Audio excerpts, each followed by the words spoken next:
Welcome to Macmillan 180. For nearly the past 25 years, students and faculty of the University of British Columbia's Animal Welfare Program have gathered here to share ideas, learn, and enjoy lunch. To celebrate our 25th anniversary, the Animal Welfare Program hosted a series of webinars to virtually invite our diverse alumni to join us once again around the table to ruminate in room 180. My name is Megan Locke, and I work with the Animal Welfare Program. I will be the host of today's podcast. To start off, on September 12th, we were joined by Cassandra, Katy, and Becca to discuss how to achieve change in academia. Cassandra Tucker obtained a PhD in applied animal biology from the AWP in 2003 and is now a professor at the University of California, Davis and the director of the Center of Animal Welfare. Her research team specializes in cattle behavior and welfare, and her teaching focuses on domestic animal behavior and welfare. In addition, she consults with organizations to develop animal care standards, training, and auditing programs. Catherine, or Katy Proudfoot, obtained a master's in applied animal biology from the AWP in 2008 and a PhD in 2013. She now acts as an associate professor at the Atlantic Veterinary College, University of Prince Edward Island, as well as the director of the Sir James Dunn Animal Welfare Center. She teaches animal behavior and welfare to veterinary students and conducts dairy welfare cattle research. Becca Franks holds a bachelor's in anthropology from New York University and a PhD in psychology from Columbia University. Prior to becoming an assistant professor of environmental studies at NYU, Becca was a Killam postdoctoral fellow at UBC from 2014 to 2016. Her research and teaching lie at the intersection of environmental and animal protection, specializing in animal behavior, aquatic animal welfare, quantitative methods, and human-animal relationships. In 1999, the UBC Animal Welfare Program's home became Room 180 of the H.R. Macmillan Building, and it has stayed as a focal point of the program since. Here, faculty, students, research partners, and visitors come together for both formal and informal discussions related to research and welfare topics. Throughout our AWP 25th Anniversary webinar series, alumni frequently referred to Room 180 as representing a collegial space for this exchange of ideas, and were both literally and metaphorically invited back to sit around this lunch table once again. And so, all of our speakers today shared their fondest stories from Room 180 as their favorite memory from their time with the program. I have so many fond memories of all the time I spent with people. So whether that was at the Kerner pub or driving to Agassiz or around that lunch table, I think that has also shaped like my preferences and the way what I look for in my own team now, the real value of being together and how much we can learn from one another. Been a really lasting favorite memory, and then also something that I've really taken forward with me in my career. The memories that really stuck in my mind were around that table at the AWP in 180. So it's nice that that's where we are today because I think it's really unique. Exactly the same. And it really centers around that table in 180. And I guess I had just that sense of being in community, how special that is, how special it is to be able to work with a team of like-minded people that also like holds diversity of perspectives in the same time. One of the specific ones was just getting into the philosophical underpinnings of well-being and digging deep and really exploring and having that invitation to sort of like think big and also practically at the same time.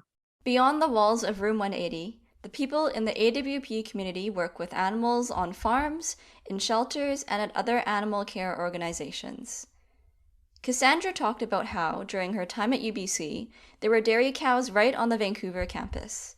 This opportunity allowed her to work directly with farmers, which she continues to do so at her current position. We used to be able to have cows on campus. I might have been one of the only students that had that.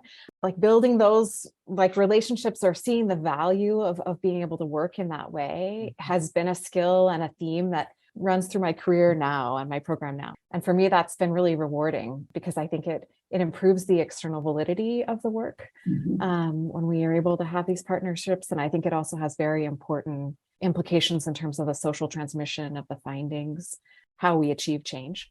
Our three speakers have roles in academia.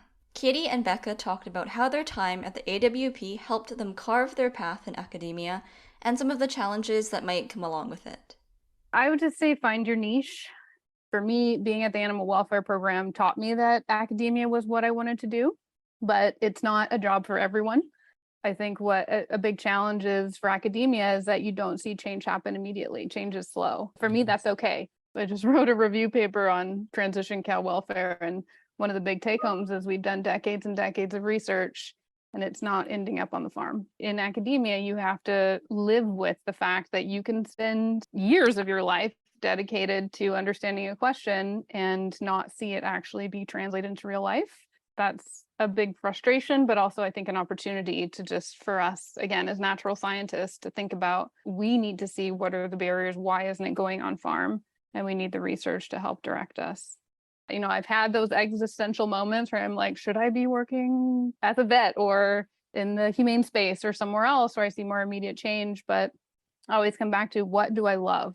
And I love research and I love teaching. And those are the things that have stuck with me.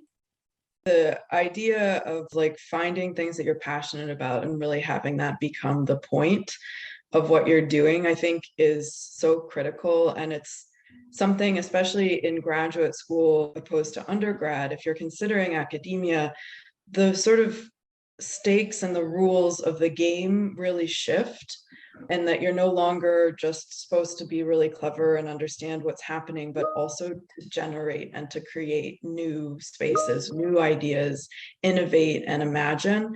And it's very hard. The creative process is very, very difficult. So it's definitely like a painful process. It's not an easy process, but it can be a very gratifying process. Collaborating with stakeholders, such as dairy farmers, allows us to build trust and work more closely with them.